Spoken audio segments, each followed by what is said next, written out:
Bate-papo das 6. Oferecimento Uniscan, diagnóstico por imagem. Rio Doce Radiologia. Unicor. Conquiste e proteja seus bens com a Pagoto Corretora de Seguros e Consórcio. Seguro e consórcio de tudo para todos. Peça sua cotação.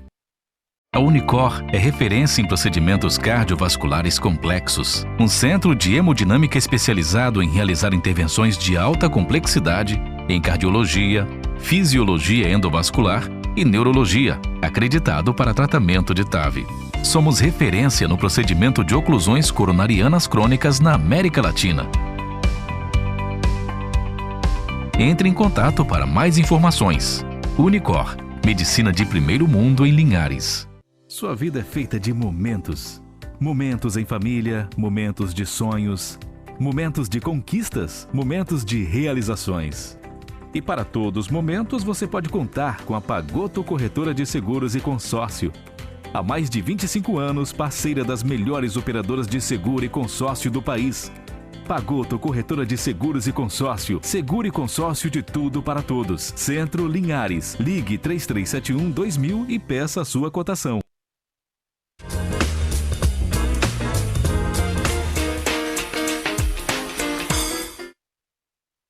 Olá, boa noite a todos. Bem-vindos ao primeiro programa Bate-Papo das 6, a Quinta da Lei, ao vivo, aqui na TV Sim, seu canal do Espírito Santo, essa é da Terra, na Rádio Vivo FM 103.1. E tem mais um bocado aqui de canal que em 2023 nós estamos atirados. Quer ver? 316.1 na Sky aqui do Norte, na RCA, canal 14, e assinantes da Claro TV na Grande Vitória pelo canal 526. Além das plataformas digitais. E você que quiser mandar um recado, quiser mandar uma pergunta, hoje a gente inicia com o pé direito, fica à vontade, o telefone é 996224547.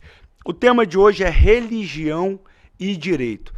Para isso, nós temos uma autora de livro, professora, foi procuradora-geral de município, hoje advoga, dá um show, então vocês fiquem atentos aí que daqui a pouco a gente vai falar mais dela, da doutora Lúcia Rorris, e temos também a nova companheira de bancada, doutora Maria Tereza Margoto Marianelli. É com extremo prazer que eu anuncio nossa nova companheira aqui para estar em 2023 levando o máximo de informações para vocês, tanto do mundo jurídico quanto do Brasil e todas as notícias que são relevantes que estão aí no dia a dia. Mas antes da gente começar o nosso primeiro bate-papo das 6, vamos, produção, tem as imagens aí da TV Sincope? Olha como é que tá a BR-101. Trânsito tranquilo, fluindo bem. Normalmente, uma hora dessa, o quintor já começou, tá? Já. O quintor já começou, mas por enquanto tá bem tranquilo. Doutor, vai voltar hoje para Vitória? Eu regresso hoje, com a graça de Deus. Com a graça de Deus, isso aí. Por enquanto tá tranquilo o trânsito. Se você não pegar aquele 1 milhão de parecig, que é só para passar o pretinho no asfalto, tá bom demais. Aí dá certo. Vamos acompanhando. Depois a doutora me fala se teve muito parecig ou não. Professor, acho que já pode retornar aqui. Então é isso, meus amigos. Muito feliz de estar retornando agora em 2023. Mais um ano de muita informação e, sem sombras de dúvidas, levando todos os conteúdos aqui do dia a dia. Eu inicio hoje com a nova companheira de bancada, a doutora Maria Tereza Margoto Marianelli. É com extremo prazer que a gente recebe a casa. Já esteve como convidada e hoje está aqui ao lado para também apresentar o programa e levar informações de qualidade para toda a sociedade. É um prazer estar aqui com vocês hoje. Muito obrigada, Tiago. Muito obrigada, Rede Sim. É um grande desafio, né? Substituir a nossa musa ruiva, né? Amanda, querida, simpática, mas está aceito o desafio. E quero estar sempre com vocês aqui, apresentando as notícias do direito, dialogando com os nossos convidados, para levar informação e para levar mais o direito simplificado para a casa de vocês. Isso aí, aproveitar. Eu vou falar, Maria, porque aqui é um bate-papo. Faz de conta que a gente está num bar, conversando de forma descontraída. Esse é o nosso bate-papo da CIS. Mas eu vou mandar um abraço especial à doutora Amanda Casagrande, minha querida amiga, desde criança, e a gente teve uma parceria muito bacana aqui na TV Sim. Então já está deixando saudades. Agora Maria Tereza está aqui, vai substituir sem dúvida nenhuma a altura, mas a Amanda, minha querida, fica o meu abraço e o meu beijo no seu coração. Maria Tereza, eu queria só que você falasse um pouquinho da trajetória para as pessoas conhecerem um pouquinho mais, já que toda quinta a gente vai estar aqui. Com certeza. Amanda, um grande beijo também. Não te mandei um beijo, mas gratidão, viu? Beijão. Tiago, eu, né, já me apresentei aqui diversas vezes. Sou linharense, mas fiquei muito tempo fora, né? Eu estudei, fiz direito lá em Belo Horizonte, fiz direito na Católica e trabalho no setor privado.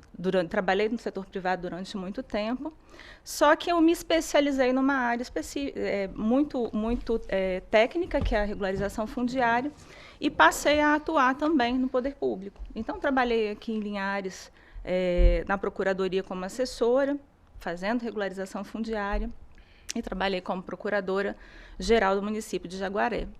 Além disso, né, eu sou mestre em segurança pública e professora em direito urbanístico e ambiental, né? E estou aqui à disposição de vocês para a gente apresentar esse programa com brilhantismo e com entrevistas cada vez mais interessantes para o nosso público. Muito bacana. Agora lê um pouquinho para a gente do...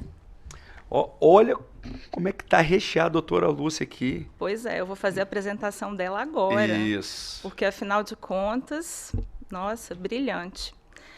A nossa convidada de hoje é a doutora Lúcia Roriz, né? Ela é advogada, residente e com escritório em Vila Velha. Por 10 anos, ela foi procuradora-geral do município de Guarapari.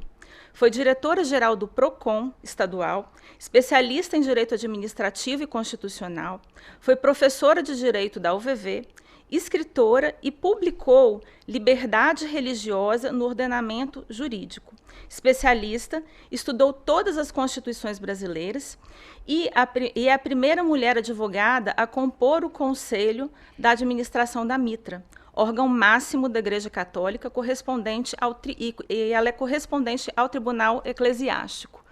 Doutora Lúcia, vamos falar um pouquinho de você agora. Conta pra gente sobre a sua carreira e se apresente para o telespectador te conhecer um pouco. Conta pra gente como é que foi, né, toda a sua carreira. Obrigada, doutora. Primeiro, boa noite a todos. Quero agradecer aqui à Rede Sim pelo acolhimento, em especial na pessoa do doutor Tiago, na pessoa da senhora, e vou explanar assim, de forma rápida sobre as minhas atividades, né, profissionais, como eu iniciei, etc. e tal. Bom, eu me formei pela Universidade do Espírito Santo. Naquela época, só existia a UFES e uma faculdade particular. Então, para quem vinha assim, de família humilde, era muito difícil essa ascensão. Infelizmente, eu sempre fui uma pessoa assim, muito estudiosa e passei na UFES. E, a partir de então, comecei a seguir a minha carreira, né? Fui advogada, a minha inscrição na ordem data do ano de 1990. A partir daí, comecei a fazer algumas especializações, dentre as quais direito administrativo, direito constitucional, que é uma área de atuação que muito assim eu aprecio. E logo em seguida, passado algum tempo, depois que os meus filhos tiveram uma idade já maior, né? Eu fiz um mestrado e agora faço um doutorado. Sou doutoranda em ciências jurídicas. E nesse interim publiquei o meu primeiro livro, que é A Liberdade Religiosa no Ordenamento Jurídico Brasileiro. Então, é com muita alegria que eu venho aqui partilhar um pouco, né, desses assuntos, onde eu vou ser questionada, onde nós vamos conversar, para que a população aqui de Linhares e os outros telespectadores que nos assistem tenham, assim, uma ideia de como nasceu o direito, de como nasceu a religião. Muito bacana. Agora a câmera poderia ficar aberta. Olha só, Maria Tereza, você também ganhou, né? Olha aqui. Livro top, top. Lerei o mais breve possível, sem sombra de dúvida. Ó, liberdade religiosa no ordenamento jurídico brasileiro. Acordo entre direito e religião ou um caso de condescendência. Lúcia Maria Rorres Veríssimo Portela. Parabéns. Obrigada. Tá bom? Eu vou começar hoje, que eu gosto de ler mesmo. Então hoje eu já inicio a leitura. E indico a todos já de antemão. Mas depois a gente volta aqui num programa para falar um pouco mais também sobre o livro específico. Ok. Não é? Conta um pouquinho mais, doutora. A gente viu que você ficou 10 anos à frente da Procuradoria-Geral de Guarapari. E aí me lembrou também que a Maria Tereza ficou à frente da Procuradoria-Geral de Jaguaré. Então acho bacana a gente trazer um pouquinho dessa experiência do mundo público com agora vocês na área privada. Então, um pouco da experiência do público e agora, quais são esses desafios que você mais encontrou no público e na vida privada foi desde sempre, né? Desde que... Sim. Olha, são situações assim, embora apresentem algumas semelhanças, são díspares também, porque a atuação na administração pública, ela é regida por alguns princípios, né? Da legalidade, né? Que a gente sabe, aqueles princípios administrativos todos. E a Procuradoria-Geral do município, ela é o coração do município, ela é o coração do ente público. Então, todos os procedimentos necessariamente passam pela Procuradoria-Geral. Então, você tem que agir de acordo com a lei. É muito difícil você chegar para o prefeito e dar para o chefe do executivo um parecer desfavorável àquela pretensão que ele almeja, que ele deseja. E para você persuadi-lo e dizer, fulano, isso não pode ser feito dessa forma, sob pena de cometer improbidade administrativa. Esse foi um dos grandes desafios que eu encontrei na administração municipal. Foi essa possibilidade, esse dever de dizer não àquelas pretensões que não revalidavam ou que não espelhavam a legislação autorizativa. E você, Maria Tereza? É verdade. Não, sem sombra de dúvidas, é muito difícil, né? Essa postura do procurador de aplicar a legalidade e fazer entender que determinadas atitudes, apesar de serem boas, elas podem não ser as atitudes corretas a serem tomadas, né? E eu costumo dizer que a diferença do direito público, né, quando a gente trabalha no direito público, principalmente na administração pública, e a gente trabalha na área privada, é que para o direito público a resposta quase sempre a gente parte do não, né? Então, assim, é muito difícil a gente analisar determinados casos. A gente parte sempre do cuidado, do que a administração pública deve fazer, né? Ela tem um limite muito mais tênue do que na área privada que a gente atua agora. Fala um pouquinho disso para a gente, doutora. Veja bem, tem essa possibilidade também, muitas vezes, de dizer não.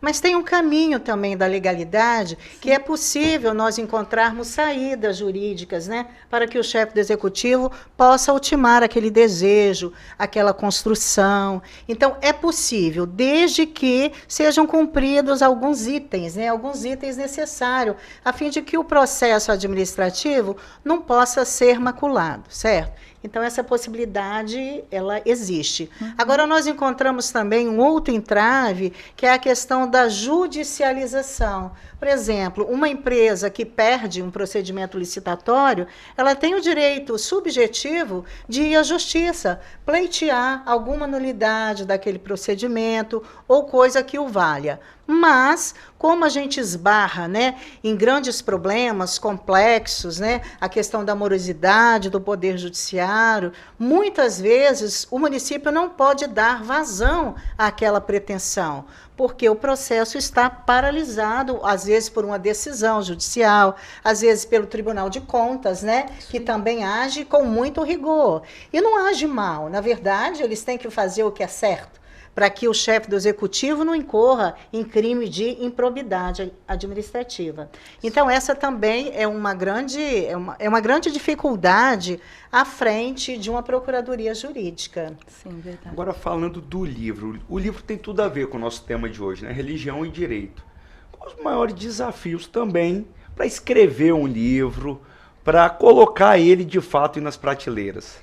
Olha, o meu objetivo também, doutor Tiago, não é nem colocar ele assim nas prateleiras. O meu objetivo é fazer com que as pessoas, principalmente as pessoas do nosso ramo jurídico, tenham noção e conheçam como se deu essa relação, como foi o nascedouro da religião, o nascedouro do direito, se eles em algum momento tiveram algum embate. Então, isso tudo é muito importante, isso tudo é muito enriquecedor para nós operadores do direito. Então, foi nessa perspectiva que eu idealizei esse livro, porque, segundo o sociólogo Emile Durkheim, né, a religião ela é um fato social, assim como também o direito. Então, as duas coisas estão intrinsecamente ligadas. Quando a gente estuda, então, a sociedade, a gente estuda a religião e a gente estuda o direito. Foi nessa perspectiva. Eu vou querer saber, quando a gente começar o segundo bloco, acho que a gente já está indo para o final do primeiro, a questão como nasceu a religião, que é junto com o direito e depois acabou se dissociando um pouco mais na frente, só que assim, deixa para o segundo bloco, tá. Que aí agora a gente vai para uma parte, no segundo bloco dá para estender bastante, a gente leva até o terceiro esse assunto. Vamos para o primeiro intervalo do ano, né, 2023, começando com tudo aqui na TV Sim. É o nosso bate-papo das 6 à Quinta da Lei, mas antes vou mandar um abraço especial para a Shirley Dores, que está nos acompanhando lá de São Paulo, a Adriana. Tem o Felipe também da Flix Telecom, Maria Júlia, futura médica aqui do nosso estado.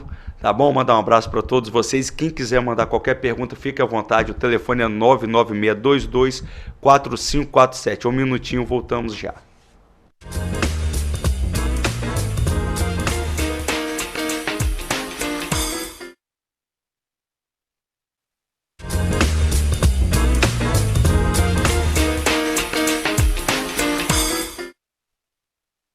Voltamos com o nosso segundo bloco do programa Bate-Papo das 6 à Quinta da Lei, o primeiro de 2023, aqui ao vivo e a cores.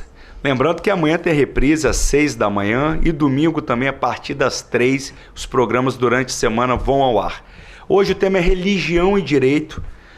E aí, doutora Luz, queria saber o seguinte, você que sabe tudo dessa área, imagina. E eu, quando você foi falar do tema... Maria Tereza sabia, mas não sabia muita coisa não. Eu falei, meu Deus do céu, é bom que eu aprendo. A gente está aqui para aprender mesmo. Como nasceu a religião? Foi no berço do direito? É uma história de um casamento. Um casamento que a trancos e barrancos tem sobrevivido. Na verdade, o direito nasceu da religião. É o inverso, Tiago, né? Ah, é? É o inverso. O direito nasceu da religião. E esse nascedouro da religião, ele remonta ao Antigo Oriente, na época da Mesopotâmia antiga, dos reis, né? Hammurabi, das cidades-estados. Então, nessas cidades-estados, era uma disputa muito grande pela busca de terra, né? Pelo enriquecimento, pelo poderio. Então, aquele rei, ele precisava de ordenar as relações entre aquele povo governado, aquele povo subordinado. E daí surgiram os primeiros compêndios de direito, e muitos deles retratam alguns momentos, algumas normas atuais. Nós temos como exemplo o Código de Hammurabi, o Código de Lipstar e de Ur-Nami. Ao contrário do que a gente aprende, o Código de Hammurabi não foi o primeiro compêndio literário, o primeiro código de leis na nossa história. Na verdade, foi o de Ur-Nam. Ur-Nam era também o imperador daquela época, né? Que construiu este compêndio, né? Que na época, esse compêndio, ele não tem a natureza jurídica de um código como nós conhecemos hoje, mas eles tinham normas disciplinares sobre casamento, sobre escravatura, sobre as relações civis daquela sociedade. Então o direito nasce daí. Mas antes disso, né, esse poder todo vinha, segundo aquela concepção, dos deuses. Então, o rei era escolhido por conta de uma vontade divina. Então ele ditava aquelas leis, né, sobre o áureo da religião. Então por isso que a gente diz que primeiro vem a religião e depois vem o direito para ordenar aquela sociedade de então. Eles sempre andaram juntos, mas depois acabaram se separando. Como é que foi? É uma história longa, é um casamento, né? No início, eles andaram juntos, mas em alguns momentos da história, eles se dissociaram, eles se separaram. Quando a gente estuda a história do direito e da religião, a gente passa por alguns momentos, né? Esse primeiro, aqui eu me referi, que eles estavam intrinsecamente ligados, quando o rei, né, publicava as normas e etc. E depois, no segundo momento, já antes de Cristo ainda, né, mas já assim adiantando bem o século, nós tivemos também uma ligação muito íntima do direito e da religião, que a gente fala o direito divino. O direito divino também, ele teria sido apresentado por Deus no alto do monte, né? Então a gente tem essa história na Bíblia e na Torá, que são considerados os 5 primeiros livros, né? Lá nós temos toda a estrutura do direito. Então daí ele estava intimamente ligado com a religião. Certo? Então, com o passar do tempo, o que foi acontecendo? Nós passamos pela Idade Média, né? A Idade Média também, né? Houve um distanciamento entre a igreja e a religião, mas ainda assim a igreja gozava de uma hegemonia, e com o passar do tempo da história, né? Da passagem da Idade Média para a Idade Moderna, acontece o fenômeno da laicização do direito no mundo ocidental, né? A passagem, né? O mundo, então, passa a ser visto de uma outra forma. A distância entre a razão e a fé. E para isso, nós tivemos assim a presença de alguns filósofos, de alguns historiadores, por exemplo, Guilherme de Ockham, né? Marcílio de Pádua, né? Um outro nome que me fale agora, né? Eles foram os precursores do Estado moderno com relação a essa dissociação do direito e da religião. Eles separavam a razão e a fé, mas ainda assim eles propunham um alicerce, uma ligadura com o poder temporal, ou seja, embora eles pensassem dessa dissociação, o poder ainda estava ligado ao Papa. Somente depois, já na Idade Moderna mesmo, é que há esse rompimento formal, a partir da queda da Bastilha, com a Revolução Francesa, então dá-se essa dissociação. Isso no mundo ocidental, né? Porque no Brasil também nós temos as nossas particularidades. Sem dúvida nenhuma.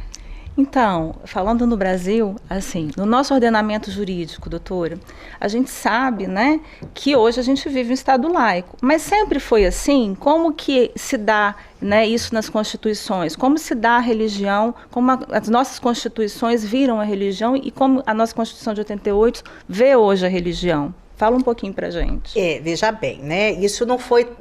Essa laicidade, esse laicismo não aconteceu de uma forma normal, assim, linear. Foi um processo de desenvolvimento. A vinda da família real para o Brasil, né, na antiga terra de Veracruz, começou a desencadear uma série de situações ao Brasil, né? Nesse primeiro momento, o Brasil era regido pelas disposições portuguesas, aquelas afoncinas, manuelinas. Nós não tínhamos ainda uma Constituição, exatamente porque nós éramos colônia de Portugal. Então, não existia liberdade religiosa. A religião católica era a religião oficial de Portugal, e assim continuou no nosso país, né? Na época subordinado a Portugal. Bom, feito isso, né? Aí vem a experiência de uma outra parte, que é a nossa Constituição de 1824, né? Que é a Constituição Imperial. Nesta época também, a religião estava associada ao Estado. E a Igreja Católica era a religião oficial do Estado.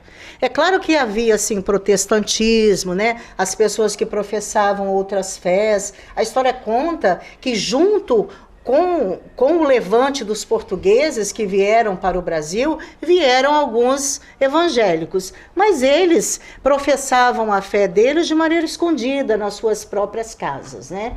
Isso ainda no Brasil imperial. Passando algum tempo, né, a Constituição de 1891, com a proclamação da República, a história modificou um bocado, né? Porque a Constituição de 1891 e a proclamação da República dissociou o Estado da religião. Era uma situação muito nova. O Estado, na verdade, ele agiu assim, de forma não muito clara com a igreja, porque ele amaciava a igreja de um lado e batia de outro lado, né? Tanto que promulgada a Constituição de 1891, algum tempinho depois é que o Estado promulgou o Decreto 119A, que trazia as normas de separação entre igreja e Estado. Mas essa separação não foi assim tão simples. Por quê? Porque, na verdade, era tudo muito novo. Então, embora a Constituição dissesse isso, e também não invocou o nome de Deus no preâmbulo, como invoca a Constituição atual e como invocou outras constituições também, era tudo muito novo. Então, na prática ainda se via a hegemonia da religião. Então, nas primeiras décadas do Brasil República, embora dissociado formalmente, os fatos aconteciam de forma diferente, porque as situações cotidianas eram levadas, né, para um julgamento, e os julgamentos estavam arraigados por ideais, por ideologias cristãs católicas. Então, isso foi, assim, bem difícil. Posso continuar falando sobre as outras constituições? Falta um pouquinho ainda. Isso aí, pode ficar à vontade. Então, teve a invocação de Deus. A Constituição de 1891 não teve a invocação de Deus, né? A religião católica passou a não ser a religião oficial. De qualquer forma, abriram para os cultos, né? Para os cultos de outra natureza. Bom, e não poderia ter a possibilidade de subvenção à igreja, né? A igreja perdeu aquele poder que tinha de promover os registros, o registro civil, de nascimento, de óbito, né? Ela que detinha todo esse poder. Inclusive foi a igreja que criou as Santas Casas de Misericórdia. Então, paulatinamente, ela perdeu um pouco desse poder. E isso fez com que o Estado, né, se enchesse de razão. Mas, de fato, como eu já falei, o direito nasceu da religião. Só que eles não conseguiam se dissociar da religião, porque a religião é uma coisa que está arraigada. A religião é um fato social, segundo os socialistas de renome dizem, né? Bom, enfim, passada essa fase, né, no final das contas, essa dissociação para a igreja foi muito bom. Porque a igreja começou a ser difundida onde ela não estava, né? O bispo da época aproveitou essa soltura assim, do Estado, estas menores ocupações para ser difundida no território brasileiro. Aí começaram as pastorais, criação disso, daquilo outro. Então, como eles costumam dizer, foi um alívio para a igreja esta dissociação. Bom, passado isso, nós tivemos a Constituição de 1934. A Constituição de 1934 já foi sob a égide do governo Vargas, né? Durante esse período, ele tinha assim, uma boa relação com o bispo de Pernambuco, que agora me falha o nome. E nessa relação foram construídas assim, muitas parcerias entre a igreja e o Estado. Esta Constituição passou a invocar o nome de Deus, né? E algumas outras assim particularidades. Mas, no entanto, o país continuava laico. Embora as relações diplomáticas, né, elas aconteciam assim nos bastidores. A Constituição de 1937, que já foi a Constituição do Estado Novo, ela não ligou muito para isso. Eles estavam preocupados assim com outras situações, a questão do poder, né, as outras questões, o domínio, né, típico assim de um estado repressor. Não invocou o nome de Deus e abandonou um pouco a religião. Deixou que ela prosseguisse da forma assim como ela estava, né? E a religião foi progredindo, né? Foi se intensificando, foi tomando conta dos espaços, né? Fazendo menção às pessoas, reunindo os fiéis, construindo paróquias. Então foi um tempo também assim de muito crescimento para a igreja, né? Nesse tempo de 1937. Depois nós tivemos a Constituição de 1946, que também permaneceu, né, o Brasil como um Estado laico. Essa Constituição também garantia a liberdade religiosa, a liberdade de crença, porque foi uma Constituição de um outro período, né, num período de crescimento, o país deixou de ser, né, deixou de ser repressor, acontecia democracia, etc. Então também foi um período, né, bem razoável para a religião cristã. E depois nós tivemos a Constituição de 1967, que foi modificada, né, quase que integralmente por um ato de 1969, que manteve também os mesmos ideais, né? A dissolução entre igreja e Estado, a invocação do nome de Deus, liberdade religiosa e outras coisas a mais, né? Que são inúmeras, que eu gastaria muito tempo aqui para poder falar.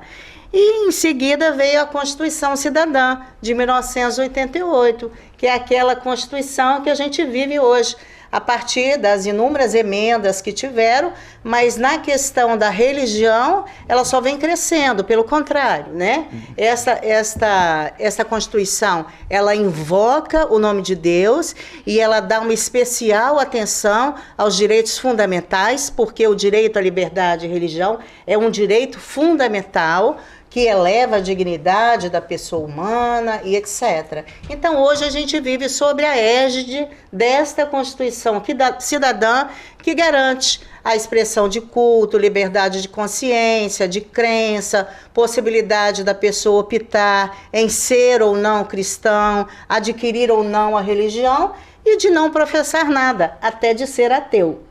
Bacana. Tá vendo? Queria uma aula, tem uma aula. Uma aula maravilhosa. Né? Nossa! E aí a gente vai aprendendo. Esse que é o bacana, entendeu, Maria Tereza? Você que vai estar aqui na bancada, você vai ver que a gente vai aprendendo muito, cada vez mais, com diversos temas. Eu acho o seguinte, tem um tema também que é muito legal dentro da religião e o direito, que é religião com a política. Sim.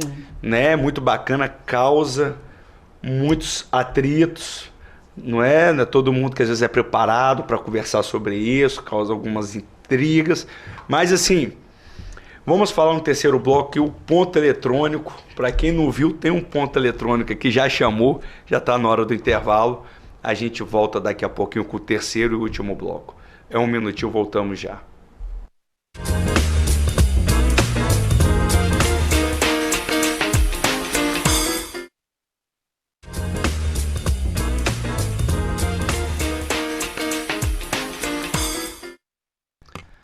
Voltamos com o terceiro e último bloco do nosso programa Bate-Papo, das 6 à Quinta da Lei, mas é o terceiro e último bloco de hoje, porque a gente está apenas retornando. Hoje é o primeiro ao vivo do ano e a gente espera que vocês estejam sempre com a gente todas as quintas às 18 horas. É o Bate-Papo das 6. Doutora Lúcia, a gente poderia retornar só para falar um pouquinho dessa relação entre política e religião. Como é que você vê? Eu vejo de forma assim bastante distinta. Uma coisa é a política, a outra é a religião. São coisas que não podem estar associadas, porque quando elas se associam, nós passamos a dizer, ou eu tendo a entender, que isso é fundamentado pelo fundamentalismo religioso, O que é o fundamentalismo religioso? É um embate entre a razão e a fé. Os fundamentalistas religiosos, eles colocam em posição antagônica a razão e a fé. Para eles, né, quem está certo são os cristãos. E a outra parte que não adere à religião que eles professam, né, são pessoas excluídas da salvação. Então, isso não está certo, isso está errado. Então, na política, isso acontece rotineiramente. As pessoas levam as suas pretensões, né, civis, as suas pretensões de forma diferenciada para o campo da fé, como elas devem estar associadas. A gente tem visto, né, no nosso Estado brasileiro, muitos deputados, senadores, né, a gente fala assim, a bancada da fé, pessoas que estão lá, né, e que representam esse grupo de fundamentalismo religioso. Na verdade, nós vivemos num Estado laico, né, onde a liberdade religiosa é assegurada, então eu acho que as coisas têm que ser bem distintas, bem separadas. Bacana, viu? E fala em política, sabe que o pau quebra, né? É verdade. É cadeira para um lado, mesa para o outro, e dá briga até na bancada religiosa lá, porque tem uns que concordam, outros que não concordam, um que é líder de bancada, o outro que não é, que quer ser líder também, e aí vai, mas o bom é que tem essa questão da liberdade. Né? A pessoa tem a liberdade para estar representando a igreja, outros, cada um representando uma classe. O parlamento é assim, né? Uma diversidade de representações.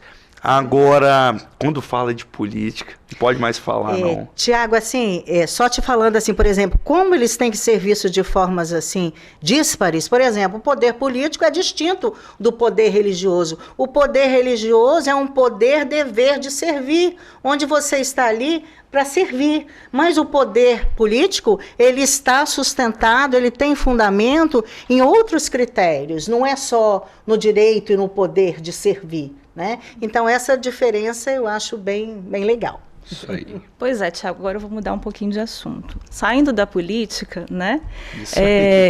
Assim, dos questionamentos que às vezes me fazem é sobre como que funciona a nulidade do casamento na igreja. A gente sabe que existe o direito canônico, que é o direito que se aplica, né, às relações dentro da igreja católica. E aí a pessoa casou no civil, ela vai fazer o divórcio. Mas e na igreja? Como funciona, doutora? Na igreja não existe o divórcio, né? Como você falou, as coisas são bem distintas. Para a igreja, o casamento é um sacramento. Então, embora tenha alguma semelhança com o casamento civil, é bem diferente, né? Uhum. Por exemplo, na igreja, nós temos casos de nulidades de casamento e não anulação, diferente do direito civil. No direito civil, nós temos nulidade e anulação. No direito canônico, não. No direito canônico, é um processo, é um procedimento de um dos cônjuges que fere a própria existência do casamento. É uma coisa tão profunda, tão íntima, né, que o casamento ele não foi celebrado, assim, entre aspas. Então, há esta possibilidade. A grande diferença de um para outro e o que tem sustentado as nulidades dos casamentos religiosos é a questão do consentimento. Muitas vezes, né, isso é muito comum, porque as pessoas se casam, às vezes o seu consorte, o seu cônjuge, né, escondeu um problema de saúde, né, um problema, né, que o outro não sabia, às vezes praticou um vício de consentimento, por erro, dolo, coação, fraude. Então, isso tudo leva também à nulidade do casamento, assim como no Código Civil. Esse direito é um direito assim imprescritível, né? Quem tiver uma situação parecida com essa, ou que vive com essa amargura por longos tempos, né, pode pretender essa nulidade no casamento. Pode procurar o seu padre, né, o seu pároco, e lá ele vai explicar para você como se inicia um procedimento. Ele se inicia com o libelo. O libelo é uma forma de petição inicial para o nosso mundo jurídico, que tem alguns requisitos, os requisitos do artigo 282, né, do CPC, e da mesma forma o libelo tem também os requisitos que estão previstos no Código de Direito Canônico, que é a qualificação das partes, a causa e o motivo, né, o rol de testemunhas, como você vai provar aquela alegação. E lá dentro do tribunal ele tem um procedimento específico também. Agora a gente fala em casamento e tudo mais, aí tá minha esposa ligando. Tereza, o que eu faço com ela que não tá vendo a gente ao vivo? Não né? Porque tá ligando. Dona Luana, chegando em casa nós vamos ter uma conversa séria.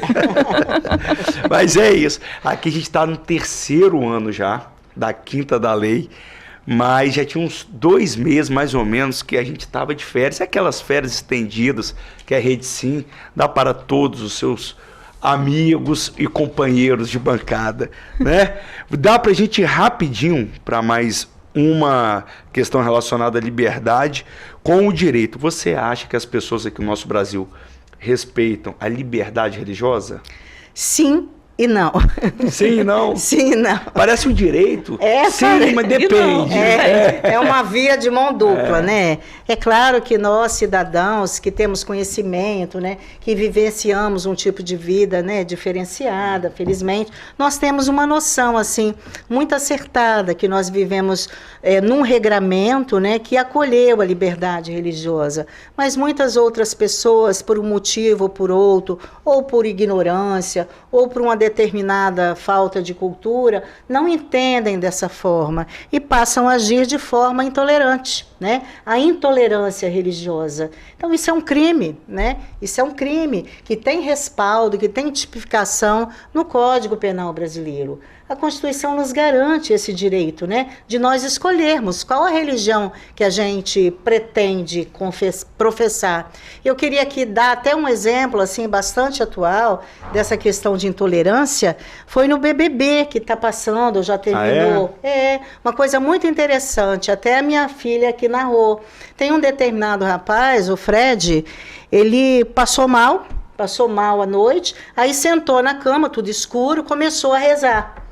Aí não se sentiu bem, levantou. Naquele momento, quando ele levantou, ficou tudo meio escuro. Aí ele ficou em pé, assim, tentando se equilibrar, até os olhos abrirem mais para ver a visão.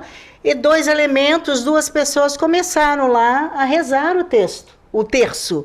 E quando o dia amanheceu, começaram a discriminar esse rapaz, dizendo que ele estaria, em tese, professando alguma religião de matriz religiosa. E se tivesse professando, qual o problema teria? Se a lei, né, resguarda isso a ele? Problema nenhum. Então, isso é um exemplo claro de intolerância religiosa. Infelizmente, que a gente vê no nosso país, no dia a dia, na nossa cidade, no nosso estado. Isso é, Sheila até colocou 5, doutor Fred Nicasso.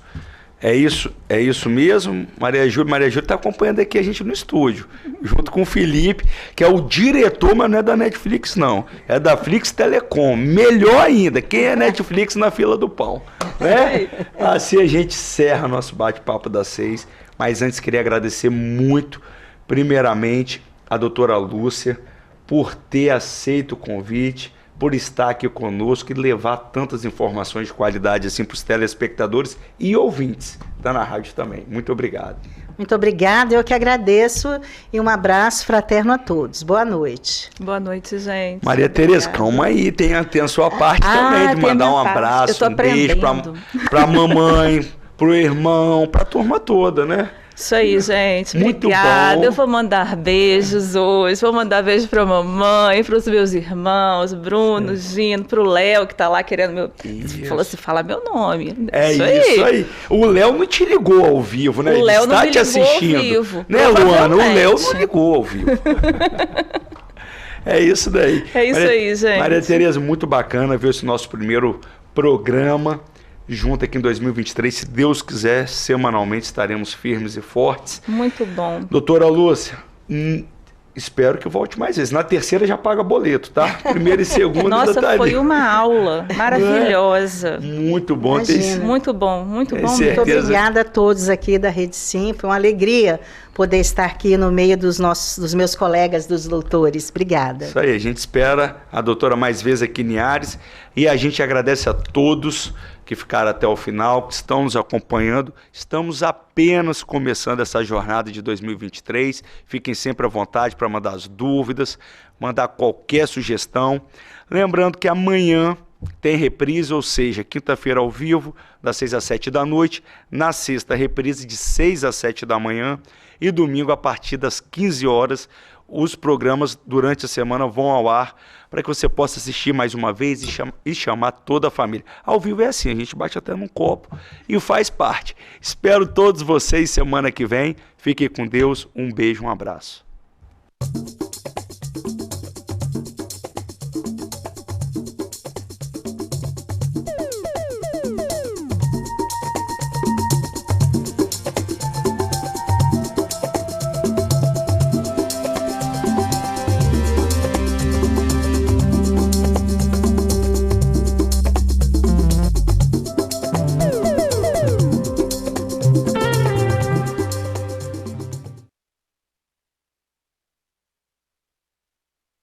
Bate-papo das 6. Oferecimento Uniscan, diagnóstico por imagem.